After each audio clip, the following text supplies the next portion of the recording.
Well, we did it. We really did it. This is the final chapter of Unfuck the Poor, an economics book for the rest of us. This final chapter, number 13, is titled, appropriately enough, Unfuck the Poor. Tying all the economic concepts and historic accounts together in a call to action, I want you to seriously consider how we can hold those in power accountable to the externalities they place on the global poor, and how we already have all the resources we need to collectivize against economic exploitation. Anyway, on to the last chapter. Unfuck the Poor, Chapter 13. Unfuck the Poor. Ask anyone who pretends to know, and the solution to our problems is never, ever, ever taxes. Ever. Taxes are bad. The government takes your money and wastes it on all sorts of things like Social Security and food assistance and Medicare. Taxing the rich and corporations at higher tax rates than mere mortals would hurt the economy because they will just avoid taxes and move operations to foreign countries. And I agree. No, wait, I don't. Tax the rich, tax corporations to debilitating levels, tax them internationally, and levy the assets of those who don't pay. Do it in the name of universal health care, guaranteed dignified housing, guaranteed income, free education, free public utilities, public transportation, public sector employment, the end of the carceral system that targets poor minorities and protects the haughty little nobility, the protection of the planet, the end of freedom bombing campaigns, and the responsibility of corporations to pay for the privilege of offloading their externalities. These are platforms that politicians can run on, that Congress can vote on. They are platforms supported by the majority of Americans, and yet we can recite the barrier to action by heart. We can't afford it. What we can't afford is more of the same. What we can't afford is less regulation on corporations and more regulation on citizens. While we can opt out of the capital economy in small ways, its global expanse is so pervasive it must first be tamed. Not only tamed, but defanged and neutered and kept in a cage. Obscene wealth and unrestrained resource consumption is a tacit violence against those whose labor has been exploited to achieve. So what exactly is the economic basis for exploitation? And does it exist? Liberal economics has a hard time addressing exploitation because its factors do not make for neat explanations. The parties involved are too many: the state, the exploiter, the exploited, and those who suffer rights violations. Their modes of transfer are too varied: exchange, donation, and theft. And these all occur within unilateral, bilateral, voluntary, involuntary, and equal, unequal bounds. Hillel Steiner's 1984 A Liberal Theory of Exploitation that appeared in the journal Ethics goes to great pains to explain what exactly exploitation is. He even gets himself tied up in the discussion of slavery. Quote, "It is the master's forcible exclusion of all other persons from engaging in commerce with the slave that creates the circumstance of the slave's exploitation by the master. To this it might be objected that if the slave is the master's property, the latter has a right to exclude others and is not violating their rights in doing so forcibly. The reply to this objection is that it implicitly equivocates over the status of the master's title to the slave, for although it may enjoy legal protection, we can still ask whether it is valid or invalid, and if it is invalid, the master is violating the rights of others whom he forcibly excludes from commerce with the slave." End quote. Now you might be wondering if you understood that. You might be wondering if you heard it correctly. You might be wondering if you heard it correctly and you understood what he was saying, and let me tell you, you did. Steiner goes on to assert that it isn't the nature of voluntary or involuntary servitude and human ownership that equals exploitation, but it is the violation of others' rights to access a human's labor that makes slavery exploitative. Again, the ownership of humans is not exploitative. After all, the only way a slave could be exploited is if he had no title to himself and was traded like an animal or a tractor. That, Steiner concedes, would be a valid use of the word exploitation. But that is not Steiner's interest. Steiner's interest is how the ownership of a human affects others, but not the exploited slave. Apparently, the exploitation of a human as a piece of property is not a relevant pursuit if owning a human is valid. Under the protection of valid ownership, the rights of property supersede inalienable human rights. Then what the fuck is valid ownership? Ownership assumes the right to title, and because title is not a thing plucked from the ground or able to be held unless it is represented by something physical, like a piece of paper, it is a human belief. To understand title is to understand it as a polyseme, all the definitions contained in it, including its origin and etymology. From Latin titulus, The usage was literally an inscription or placard used for display, like on a piece of art for its name and creator, an inscription for a grave, or if you were a man mocked for claiming to be the Son of God, a piece of wood describing you as Jesus the Nazarene, King of the Jews, or Titulus Crucis, or title of the cross kept in Rome's Church of Santa Croce. The usage is a descriptive name given to a person according to privilege to denote honor, dignity, preeminence, or, in Jesus' case, derision. The Romans had a very dry sense of humor. It is not much of a stretch to take the origins of title as a designation of position to its modern usage. It is still very much a designation of positions in the sense of president, doctor, and CEO, and also in property ownership. Ownership, the position described as owner of a thing, can be represented by the modern titulus or placard, such as a land deed or car title or birth certificate with all rights conferred in its exchange. The rights of birth are specific to where we are born, whether our position is in a rigid class structure or the result of segregation. The position of owner and all an owner's rights is a matter of exchange. It is a title with certain rights that can be gained or lost. Valid ownership is contractual. Without title, one is without rights, and the loss of rights is valid. But the contract itself, the thing that changes hands and confers rights, only confers rights if, as a matter of law, its existence is just. Take, for instance, American or Israeli rights to indigenous lands taken by force. Americans have certainly made ourselves at home on this land once occupied by indigenous peoples, whom we have nearly eradicated in an effort to eliminate any preeminent claims to ownership. Such is true of Israel, whose constant assault on Palestinians is required to establish title to land and the rights to ownership. But ownership in terms of land is convoluted. In what philosophical sense can land be owned or stolen? I have covered this previously, but the question persists. To steal land is a non-starter if ownership is tenuous at best. You can't steal what cannot be owned. A human can no more be stolen than it can be bought or sold. Slavery and land ownership are exploitative in that title rights are granted by a dominant, forceful, and violent third party exercising unjust power over a thing that cannot be owned, shielding the title holder from natural rights in favor of legal rights enforceable by the dominant party. Who then holds title? In the natural sense, no one. Contrasting my most recent example of the birth certificate, I have no title to myself because I cannot by nature confer my individual rights to others, but I recognize no title in others because they cannot confer rights to me, nor can they compel me to do fuck all. Our inalienable rights protect us from ownership, brutality, and the worst of human impulses. No one holds rights over me, and I hold no rights over anyone else. Indeed, the words "I have no title to myself" look weird when typed, and they sound weird when I say them aloud. But it is the imposition of title that suggests a negotiable or transferable collection of rights to a party that holds power.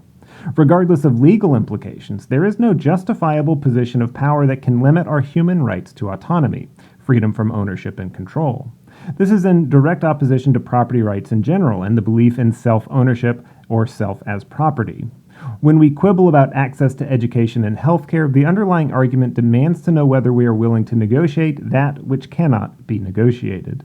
When we exchange money for items produced in inhumane conditions, those in which we ourselves would not work, we validate the unjustifiable title to labor that corporations hold over their workers. We are part of that process, and our validation grants title to exploitation. When we work in conditions that deny certain dignities or usurp our non-negotiable rights, we set the precedent for our own exploitation. When protests erupt, as they should, workers and activists declare the self exempt from title and assert their natural right over a ruling class's unjust rights over them.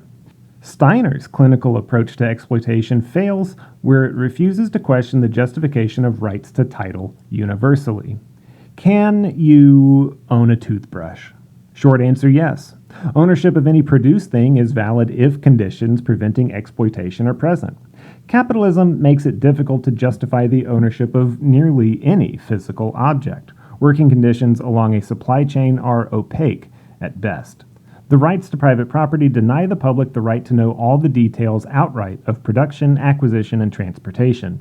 Every anecdote in this book is subject to some degree of exploitation, whether it's labor, material, resources, political, or social. Opposition to this opacity and the private rights of property in general is the foundational philosophy of anti-exploitation, anti-fascism, and pro-labor movements. That doesn't necessarily mean everyone fundamentally agrees with my no title to myself theory, but for me the power of true autonomy lies in the rights inseparable from myself, and title infers separability. Public control of resource acquisition and production is the realization of autonomy. While it might be argued that under public control, ownership shifts from private to public, the reality is that ownership is upended. Amazon's 575,000 plus workforce suggests that the public already does the heavy lifting, but their labor is converted to profit through the privatization of resources and sales. That is, while Amazon services can be utilized by us to order nearly anything and have it delivered same day, the 575,000 employees that make such service possible do not share the wealth generated by their vast network of labor. But you could replace Amazon with nearly any corporation and the situation would be the same. While we may not have title to ourselves, we certainly have title to the things we make with our hands and our brains and all the rights conferred with that title. And this is the true nature of ownership and exploitation. Employees own their labor and cannot be compelled to negotiate for less than it is worth. Jobs with competitive salaries and benefits are that very negotiation. Is a higher salary and fewer benefits preferable to a lower salary and greater benefits? We negotiate the value of our title within these terms, tasked with conferring non-negotiable rights to a private party lacking any justifiable right to assume or limit those rights, and we take the offer most valuable to us if we are in a position to choose. That value must account for the ability to pay for the right to participate in normal human existence: food, housing, insurance, healthcare, education, childcare, at which point the right to participate in civilized society is predicated upon the wholesale transfer of title from the individual to capital markets. This exchange is, by Steiner's calculations, either 1, valid, or 2, a forcible exclusion of public society as a whole in engaging in mutual exchange with the individuals therein. Back to Steiner. It might be thought that slavery is a clear case of a bilateral relation in which the master simply forces the slave to transfer something which is of greater value than the latter receives in return. But, except in untypical cases where the master renders the slave's non-cooperation literally impossible, this is untrue." End quote. The argument here is that slave labor might constitute a rights violation if a master renders a slave's non-cooperation impossible, but that the exchange of subsistence for a slave's labor makes it neither exploitative nor a rights violation. Steiner's liberal theory of exploitation makes absolutely no fucking sense if your existence is within the bounds of reality and you happen to understand English. If a human has a legal right to own another human, per Steiner, then the ownership is not exploitative of the slave. And if the slave has food and shelter, the slave is not undergoing an abuse of rights. That's fucking bonkers. And that's how liberalism calculates whether or not Amazon warehouse workers peeing in bottles or Vietnamese trash pickers sorting through American garbage earn $6 a day is exploitative. Even ending a liberal theory with quotes from Marx that suggest the solution to our exploitation problems is to give all title to the state, Steiner is unconvincing. One wonders, was this a tongue-in-cheek exercise in market liberal thought, or does Steiner actually believe what he has written? One of these theories is unlikely, and the other grotesque. Steiner is not worth exploring further in spite of his prominence as a left libertarian, a communist and market abolitionist with whom I would likely otherwise agree. Personally, I have little interest in the linear logic of exploitation. Such logic is unknown to most exploited workers. What is known to exploited workers is that hours are long, wages are low, and life is brutal in comparison to those who profit from their labor. These very real circumstances are what normal humans view as exploitation, to say nothing of rights abuses in general. Our biggest failure to each other is the philosophy of the absolute, that a single ideology solves all problems for all if only we would all submit to its logic. If logic such as Steiner's is doctrine central to leftist ideals, then I am left completely empty-handed, while neoliberalism, corporate privatization, militant Marxism, libertarianism, hybrid capitalist structures, and the inefficiency of reform are equally lacking. The pressures exerted by political and capital religions disenfranchise those whom they are meant to liberate. But we are meant to be in such a position, not as a measure of a just existence, but as a means of control. Capital economy is meant to appear bigger than all of us. When banks become too big to fail, they take priority over the rest of us. So too is the draw of American politics.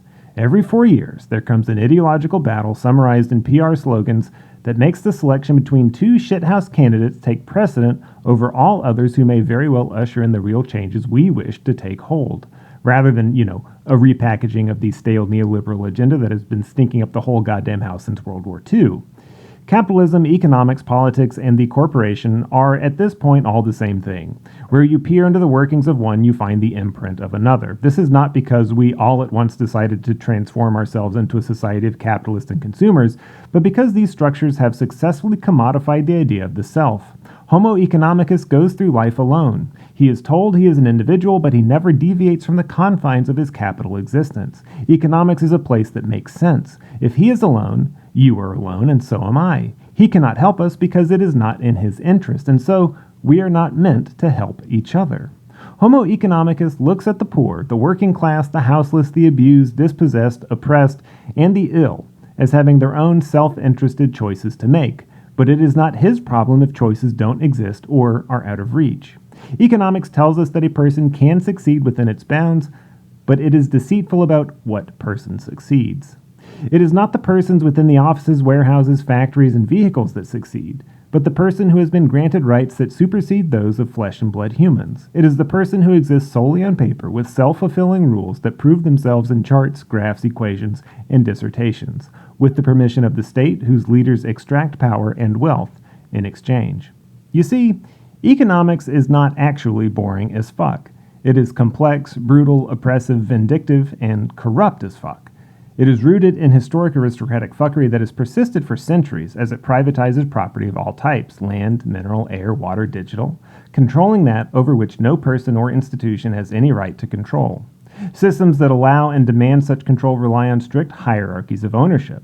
There must be ownership for control, and that ownership imposes on all of us the restrictions of rights fundamental to human beings. Whether corporate or state, control over nature and capital predicates control over the individual. The individual is not a unique creature, but a myth.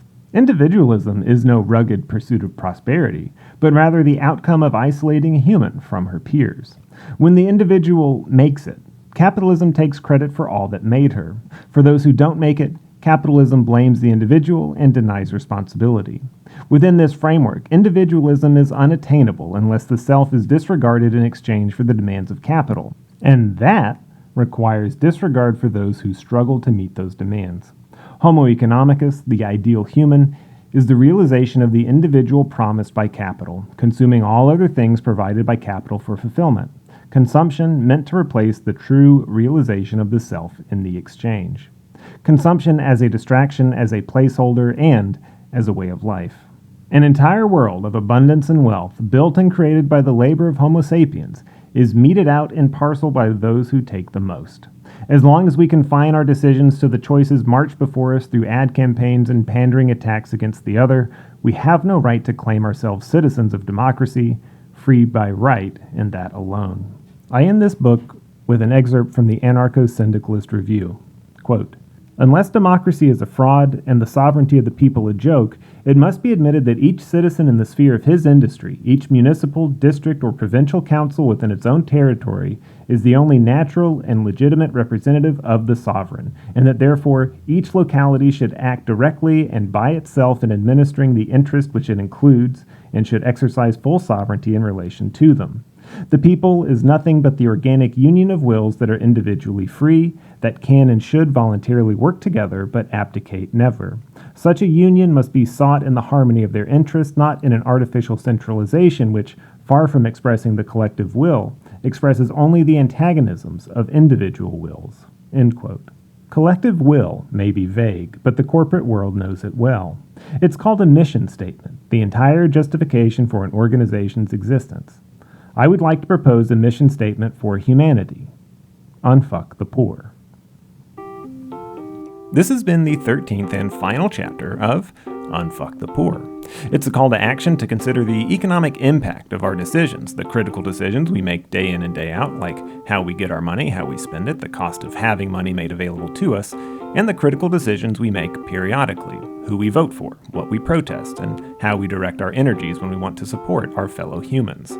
No doubt this book is subject to criticism from both the right and the left. Whether it gets misinterpreted, misrepresented, or simply discredited, nothing can undo the months it took to complete, the hundreds of hours spent writing, revising, and recording, and nothing can change the history the book is based on. Even then, there may be some confusion that I'll try to clear up now. Throughout these episodes, you've heard me say this podcast was brought to you by askaleftist.com, so maybe you're wondering, is that where we fall politically? Is this a far-left activist organization hell-bent on spreading woke propaganda? Yeah, no. It's just me. Wherever you go on this planet, for whatever reason, humans are increasingly split between two arbitrary labels, left and right. Why these labels have been attributed to politics and the belief systems contained within, I'd have to dedicate an entire season to explain. That said, within those labels, the right moves toward authoritarianism and fascism. This is just a matter of history. They slowly build up restrictive measures of social control until eventually, one very small, very powerful party is in control. And the right enjoys a perverse form of doublethink that justifies this move toward authoritarianism by accusing the left of the very things it does. Why do we need heavy-handed authoritarianism to control our lives and strip us of our right to dissent? Because the left is trying to control our lives and strip us of our right to dissent.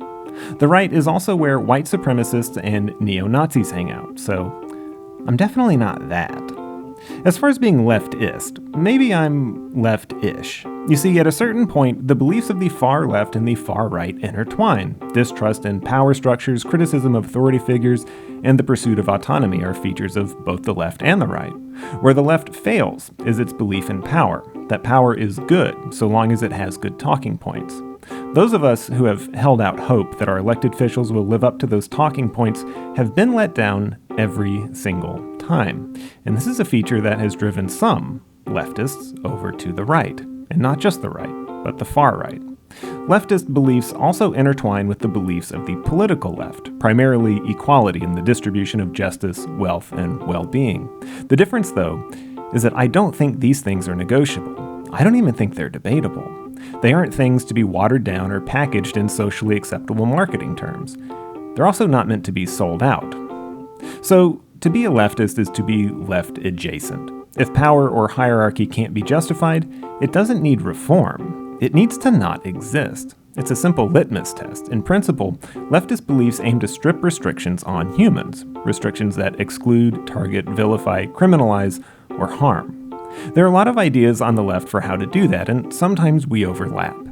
AskALeftist.com is an attempt to clear the air through the nuance of ideas on the left of the spectrum without applying a specific label. Because labels have kind of fucked us. If you aren't one faction, you're another. Leftist is a generic term. After all, I mean, it could mean anything. And because we're all apparently struggling to comprehend basic English at this point, this remains an open-ended label. I welcome your submissions at askaleftist.com to help expand the understanding of an entire world of ideas. Send your anecdotes, your essays, your personal belief structure. Until I figure out what to do next, thanks for listening to Unfuck the Poor.